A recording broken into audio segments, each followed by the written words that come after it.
જય શ્રી કૃષ્ણ ફ્રેન્ડ, દિલસા કિચનમાં તમારું સ્વાગત છે।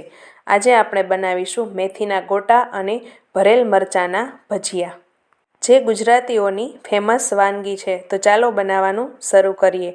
સૌપ્રથમ આપણે અહીંયા લીધેલું છે બાર જે પેકિંગમાં ચવાણું આવે તે 100 ગ્રામ જેટલું લીધેલું છે। તેને એક મિક્સર જારમાં અધકચરું ક્રશ કરી લેશું।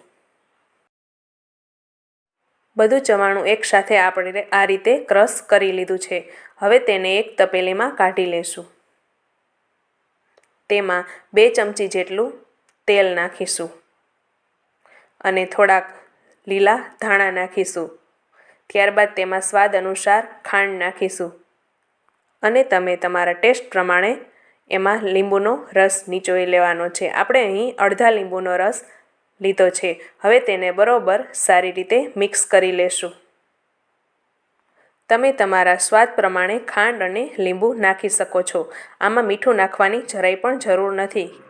હવે આપણે લાલ અને લીલા જે મોટી સાઈઝના મરચાં આવે તે લીધેલા છે। તમે કોઈ પણ જાતના એક પ્રકારના મરચાં લઈ શકો છો। તેને વચ્ચેથી બી કાઢી આ રીતે કટ પાડી લીધા છે। બધા મરચાંમાં આપણે કટ પાડી લેશું।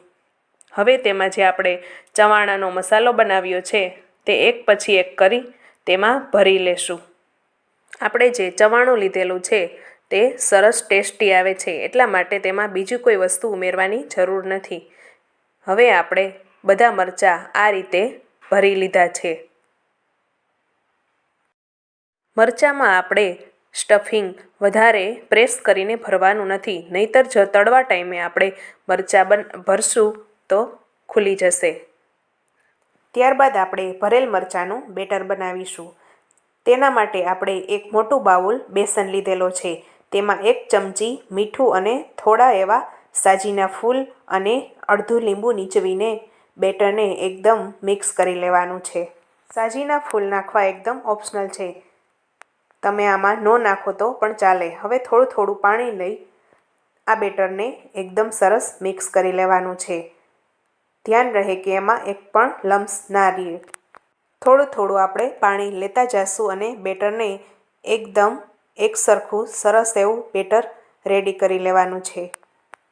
બેટર હું તમને બતાવી દઈશ કે આપણું બેટર મરચાંના ભજીયા બનાવવા માટે કેટલું ઢીલું એવું રહેવું જોઈએ।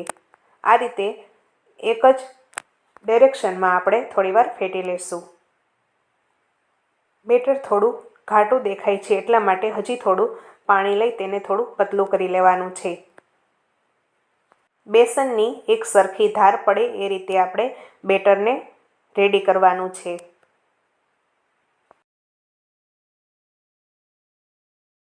આટલું પાતળું બેટર આપણે બનાવીને રેડી કરી લીધું છે। હવે આપણે મેથીના ગોટા બનાવવા માટેનો મસાલો રેડી કરી લેશું।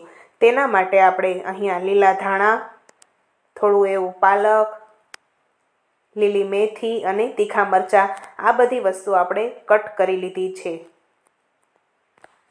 ત્યારબાદ આપણે ગોટા બનાવવા માટે બેસન લીધેલો છે। તેમાં આપણે 1 ચમચી જેટલા સાજીના ફૂલ નાખીશું। ત્યારબાદ તેમાં સ્વાદ અનુસાર મીઠું નાખીશું અને આપણે એમાં અડધું જેટલું લીંબુ નીચવી લેવાનું છે। હવે તેમાં અડધી ચમચી જેટલી હિંગ નાખી લેશું। ત્યારબાદ આપણે જે મસાલા કટ કરેલા હતા તે એક પછી એક બેસનમાં ઉમેરી લેશું। શિયાળાની સિઝન ચાલુ છે, એટલા માટે આપણે પાલક, ધાણા, મેથી આ બધું ઇઝીલી મળી શકે છે, એટલા માટે આપણે અહીં ગોટા બનાવવામાં ભરપૂર તેનો ઉપયોગ કરવાનો છે। હવે તેમાં પાણી નાખી બેટરને રેડી કરવાનું છે। આ રીતે હાથની મદદથી જ આપણે મેથીના ગોટા બનાવવા માટેનું બેસન રેડી કરવાનો છે। થોડું થોડું આપણે પાણી ઉમેરતા જઈશું અને મેથીના ગોટાનો બેટર રેડી કરી લેવાનું છે। આગળ જે આપણે ભરેલ મરચાંનું બેટર રેડી કર્યું તેટલું પાતળું આ મેથીના ગોટાનું બેટર નથી રાખવાનું। પાણી વધુ પડતું નથી ઉમેરવાનું, મીડિયમ ઘટ એવું બેટર જ આપણે મેથીના ગોટાનું રેડી કરવાનું છે। મેથીના ગોટા ઇઝીલી તેલમાં પડી જાય એ રીતે આપણે બેટર ઘટ રાખવાનું છે। એકદમ પરફેક્ટ એવું મેથીના ગોટા બનાવવા માટેનું બેટર રેડી થઈ ગયું છે. આટલું ઘટ બેટર જ આપણે રેડી કરવાનું છે. હવે આપણે એક પેનમાં ગરમ મૂકવાનું છે. પછી તે આપણે બેટર જે બનાવેલું છે તેમાં મરચાંને એકદમ કોટ કરી ગરમ તેલમાં એક પછી એક મરચું મૂકવાનું છે. આ રીતે આપણે ધીમા ગેસ પર મરચાંને સરસ તળી લેવાના છે. ત્યારબાદ આપણે મેથીના ગોટા બનાવીશું. મેથીના ગોટાનું બેટર આપણે આ રીતે હાથથી એક પછી એક ગોટા બનાવતા જવાના છે. ગેસની ફ્લેમ મીડિયમ રાખવાની છે. જો આપણે હાઈ રાખશું તો આપણા ગોટા જેવા તેલમાં મૂકશું ત્યારે જ લાલ થઈ જશે. એટલા માટે આપણે ફ્લેમને ધીમી રાખવાની છે. હાથથી આપણે આ રીતે ભજીયાને મૂકી પછી જાળાની મદદથી આ રીતે થોડા થોડા હલાવતા જશું અને બરોબર તળી લેશું. ભજીયા આપણા સરસ તળાઈ ગયા છે. તેને એક પ્લેટમાં કાઢી લેશું. ત્યારબાદ તેને ખાટી મીઠી એવી ચટણી સાથે સર્વ કરવાના છે. રેડી છે આપણા ભરેલ મરચાં અને મેથીના ગોટાના ભજીયા. ખાટી મીઠી એવી ચટણીની રેસીપી ડિસ્ક્રિપ્શન બોક્સમાં મૂકેલી છે.